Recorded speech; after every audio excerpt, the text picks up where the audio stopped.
विभाग डी, नीचे प्रश्नों के मांगे अनुसार संक्षिप्त में उत्तर लिखो। प्रश्न 34 से 43 में से कोई 7 करने हैं, प्रत्येक के 3 अंक हैं। पहला है, आँख का लेंस बनाने वाली उत्पादन इकाई एक दिन दौरान मात्रा में 25 लेंस का एक न्यायदर्श की जांच में लेंस की मोटाई मिमी में निम्नानुसार मिलता है। इस सूचना को समान वर्ग लंबाई वाले 5 वर्गों में विभाजित कीजिए।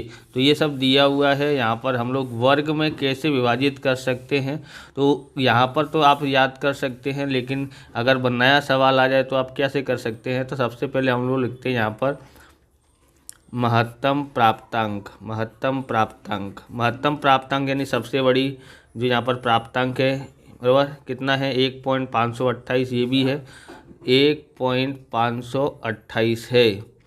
और न्यूनतम प्राप्तांक ज्ञात करेंगे तो न्यूनतम प्राप्तांक, ओके, न्यूनतम प्राप्तांक ज्ञात करते हैं तो ये दिया है 1.506, घटाते हैं तो ये हमारा विस्तार आ जाता है, ओके।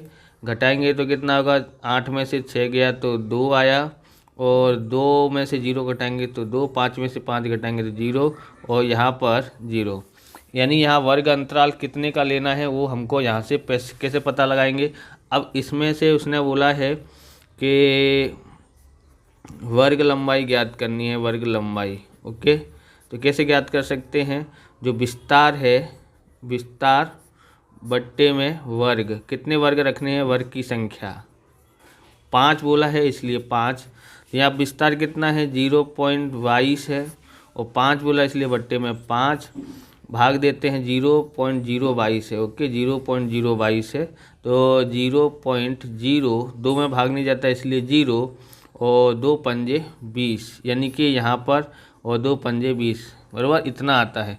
तो हम लोग इतना राउंड फिगर में रखते हैं, कितना है 0.5 का अंतर लेना है। तो यहाँ पर हम लोग शुरुआत कहाँ से करेंगे, तो ये आ सकता हो ऐसा, तो हम लोग 0.5 इससे छोटा है तो यहीं से लेते 0.5, इसमें 1.505, फिर 1.510 ले लेंगे, क्योंकि इसमें हम लोग क्या करेंगे 1.505 में हमारा जो आया था यहाँ पर 5, तो 0.005 जोड़ते हैं तो यहाँ पर हो जाएगा 10, बराबर 1.510 हो जाता है। इसी तरह से 5 जोड़ते जाते हैं और ये वर्ग बन जाता है। ये तो आपको बनाना आता ही होगा, तो आपने बना लेना, बराबर आता है ये। तो आगे देखते हैं।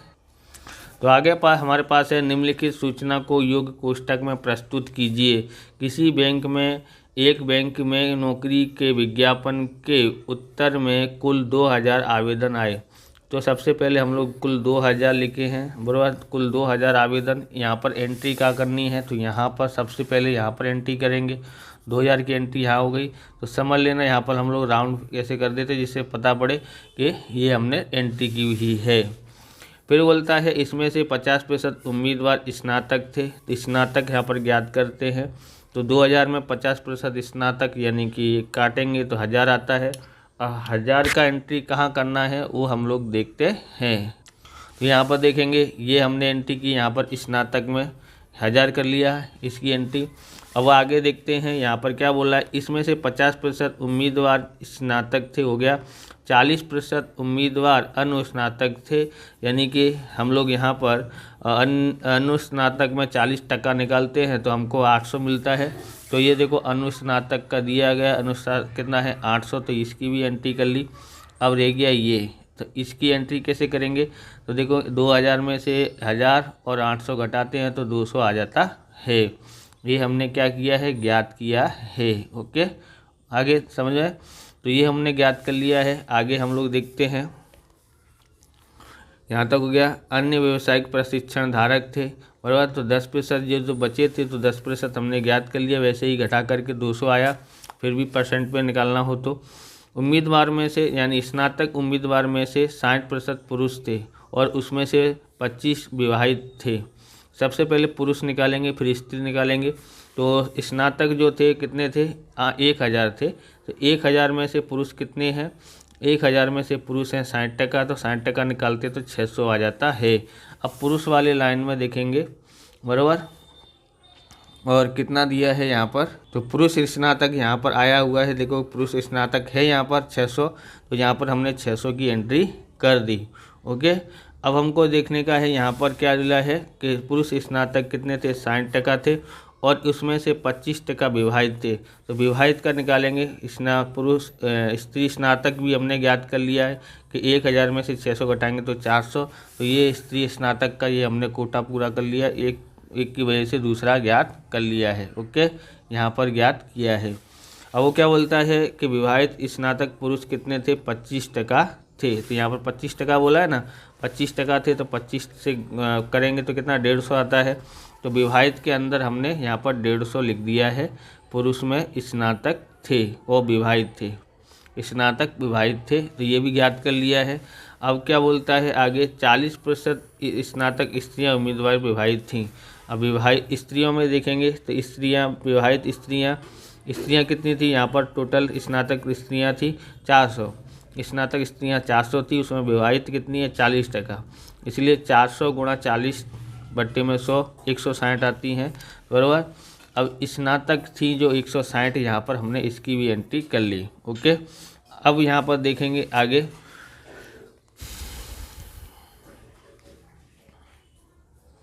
अब यहाँ पर देखिए अनुस्नातक उम्मीदवार में से 60% पुरुष थे। तो अनुस्नातक कितने थे, 800 का 60%, तो यहाँ पर लिखते हैं, यहाँ पर हमने ज्ञात कर लिया 240 अविवाहित स्त्रियाँ थी, क्योंकि 400 स्त्रियाँ थी जो कैसी थी, विवाहित थी, और बाकी 400 में से 160 घटाओगे तो अविवाहित आ जाएंगे। अविवाहित हमने यहाँ पर इसकी भी एंट्री कर ली। अब आप चाहते हैं तो अविवाहित इसको में से भी ज्ञात कर सकते हैं, 600 में से 150 घटाओगे तो 450 आ गया। तो ये पूरी लाइन हमने ज्ञात कर ली है। अब ये वाला ज्ञात करना है तो देखो कैसे ज्ञात कर सकते हैं, बराबर। ये हमने कैसे ज्ञात किया, यहाँ पर इस तरह किया था। अब ये, तो ये देखो ये और ये जोड़ते हैं तो ये विवाहित आ गया, और अविवाहित ये और ये जोड़ते हैं तो अविवाहित का टोटल, यानी पहली लाइन कंप्लीट हो गई। ओके, अब यहाँ पर क्या बोलता है, यहाँ पर उसमें से 40% विवाहित थे, बराबर, क्या थे, 40% विवाहित थे, तो 40% विवाहित हमने निकाल दिया है। ओके, यहाँ पर निकाल दिया है। अब यहाँ पर देखेंगे, जबकि अनुस्नातक स्त्रियों में से, अनुस्नातक जो स्त्रियाँ में से 50% स्त्रियाँ विवाहित थी। अनुस्नातक का यहाँ पर निकाला है, अनुस्नातक उम्मीदवार जो थे 800 में से 60% पुरुष थे। ओके, अनुस्नातक का निकाल रहे हैं, कितने पुरुष थे, यहाँ पर ये वाला 60% पुरुष थे। अनुस्नातक कितने हैं, यहाँ पर देखो 800 अनुस्नातक हैं, उनमें से 60% पुरुष थे। तो पुरुष का निकालेंगे तो कितना आ गया, 480।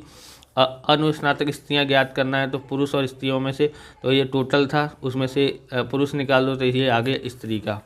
तो ये अनुस्नातक दिया गया है, बराबर। ये पुरुष हो गए 480 और ये स्त्रियाँ हो गई 320। ओके, उनमें से 40% विवाहित थे, बराबर। विवाहित का निकालना हो, कितना निकालना है, 40%। तो अब यहाँ पर देखेंगे, यहाँ क्या बोला, 60% पुरुष थे, तो हमने स्त्री और पुरुष दोनों निकाल दिए। उसमें से 40% विवाहित थे, जो पुरुष थे उनका 40% बोला है। तो यहाँ पर देखोगे ये हमारे पास पुरुष निकाले 480, उसमें से 40% निकालेंगे तो हमारे पास 192 आता है। कितना आता है, 192 आता है। तो 192 की हम लोग एंट्री देखते हैं। तो यहाँ पर हमने ज्ञात कर लिया 192। अब इसमें से इसको घटाओगे तो ये आ जाएगी, जैसे अनुस्नातक विवाहित स्त्रियाँ ज्ञात करनी हो तो 320 में से 50% करना है। यहाँ पर दिया हुआ है, यहाँ पर देखो 50% स्त्रियाँ विवाहित थी अनुस्नातक में से, तो 50% निकालते हैं तो हम लोग कितना आता है, 160 आ जाता है। ओके, यहाँ पर 160 आया, तो 160 हमको एंट्री करनी है। तो कहाँ लिखाएंगे, यहाँ पर अनुस्नातक विवाहित में है। इसमें से इसको घटाओगे तो ये आ जाएगा, बराबर। इसमें से इसको घटाओगे तो ये आ जाता है, यानी दूसरी लाइन भी कंप्लीट लगभग हो गई है। और इसको जोड़ोगे तो ये आ जाएगा। ओके, है ना। और क्या बोलते हैं, इसको और इसको जोड़ोगे तो ये आ जाएगा कंप्लीट, और फिर इसको और इसको, यानी कि ये इसको जोड़ेंगे तो ये कंप्लीट हो जाता है। ओके, यहाँ पर कुल ये और ये नहीं जोड़ना है, कल विवाहित और अविवाहित जोड़ना था, बराबर। ये दोनों कंप्लीट हो जाते हैं। उसके बाद देखेंगे, व्यावसायिक प्रशिक्षित धारक 30% स्त्रियां में से 60% स्त्रियां विवाहित थीं। अब यहाँ पर देखेंगे स्त्रियाँ थी 30%, तो 70% पुरुष होंगे। तो व्यवसायिक योग्यता वाले स्त्रियाँ कितनी 30%, तो 60 हुए। और व्यवसायिक विवाहित स्त्रियाँ 60 का 60% बोला था, 36 हुआ। ओके, अब योग्यता ये अन्य व्यवसाय दिया ना योग्यता वाले, तो कितनी स्त्रियाँ थी कुल, तो 60 स्त्रियाँ थी, जिनमें विवाहित कितनी थी 36। तो ये हमने इसमें से इसको घटा के निकाल लिया है। अब यहाँ पर देखोगे इधर जो अन्य व्यवसाय का था ना कितना था 200 में से 60 स्त्रियाँ थी, तो 140 क्या हो गया पुरुष। तो ये भी हमने ज्ञात कर लिया यहाँ पर पुरुष।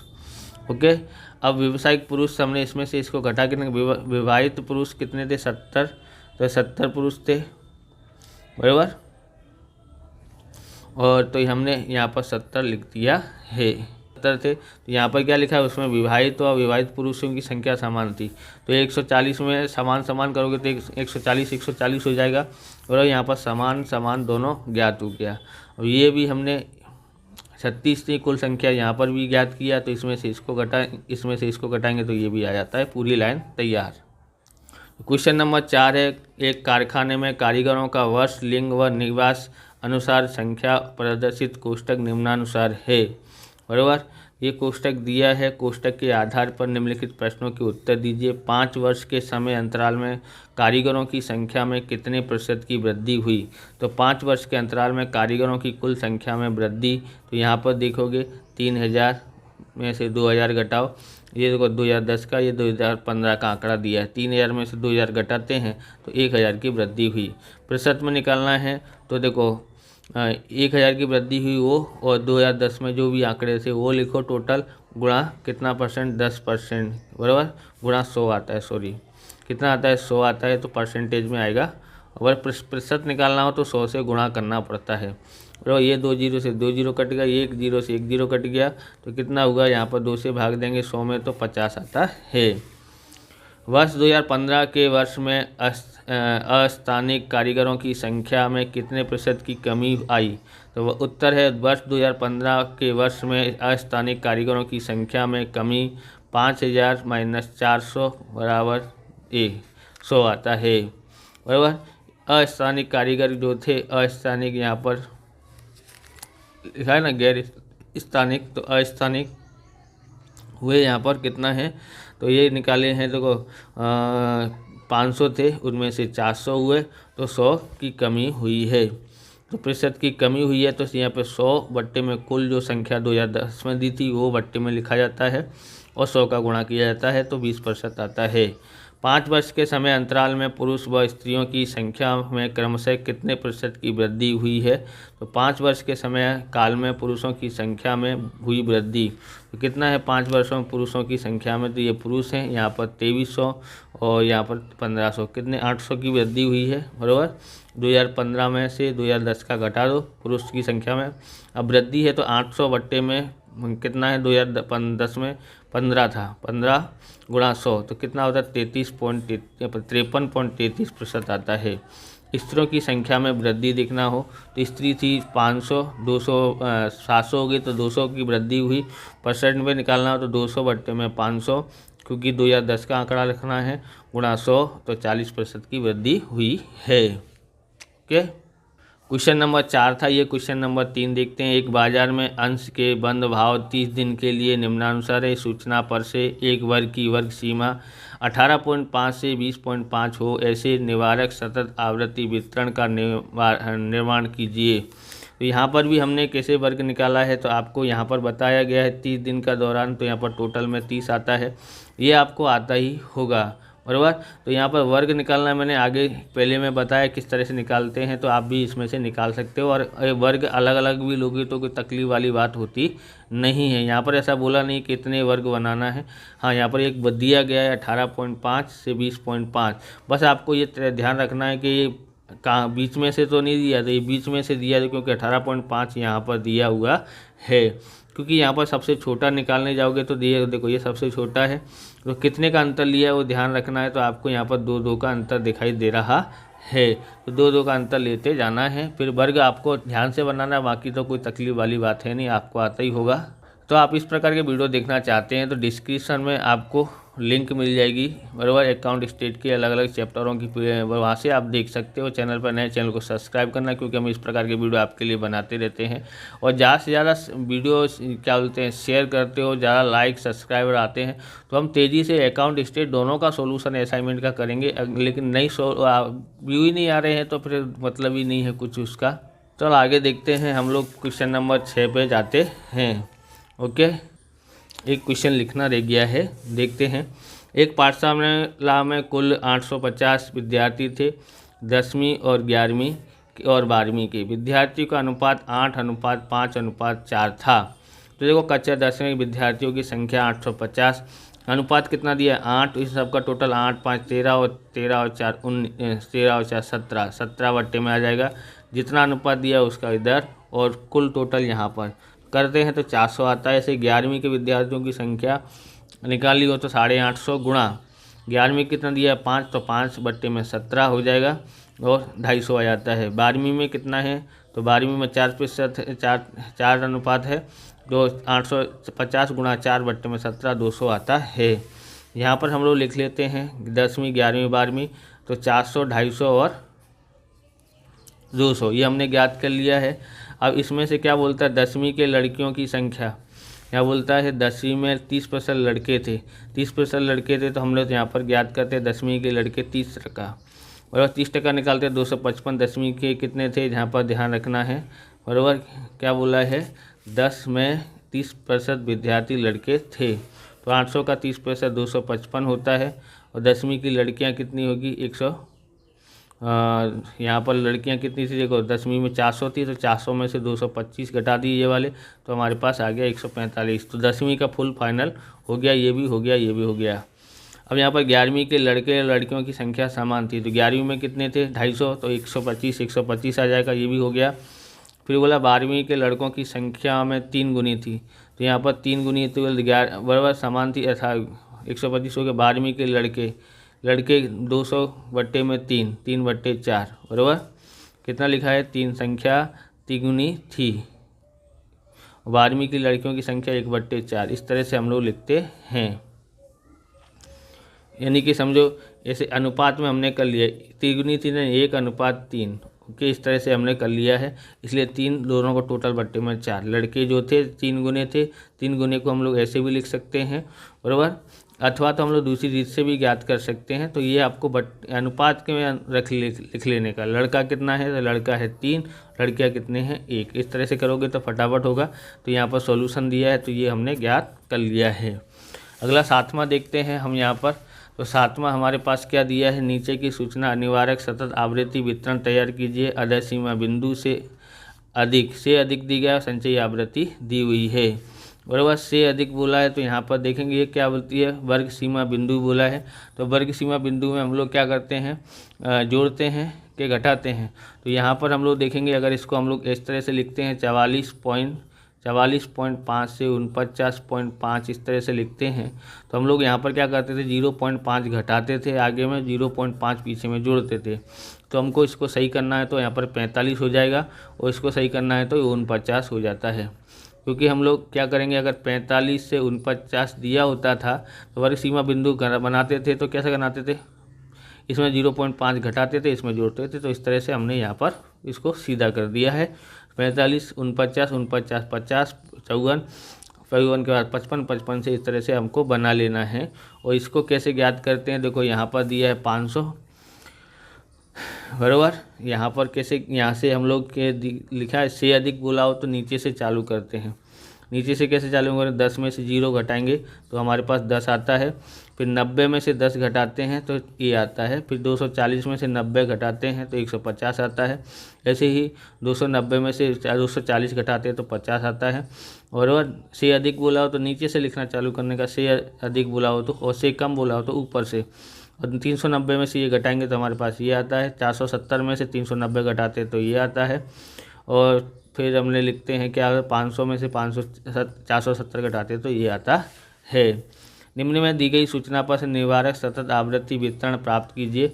वजन दिया है किलोग्राम में, संचयी आवृत्ति दी गई है, से कम प्रकार की आवृत्ति वितरण है, इसलिए प्रथम वर्ग अधः सीमा बिंदु 30 और ऊर्ध्व सीमा बिंदु 35 होगा, इसलिए प्रथम वर्ग 30 से 35 होगा।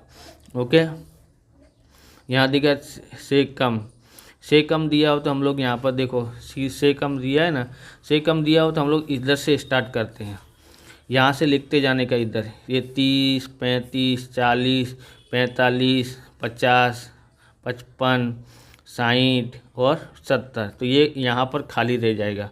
तो यहाँ पर आपको अंतर देख के यहाँ पर लिखने का, बराबर। अब ये जो यहाँ पर लिखा है उसको यहाँ लिखो, ये वाला यहाँ लिखो, ये वाला यहाँ लिखो, इस तरह से आप लिख दोगे तो ये वर्ग आसानी से बन जाता है। अब से अधिक में हम लोग नीचे से लिखना चालू किया, से अधिक में ऊपर से, तो इसमें से इसको घटाते तो 17 आता है, 25 में से 17 घटाते या इसमें से इसको घटाते तो हमारे इसका आ जाता है 8।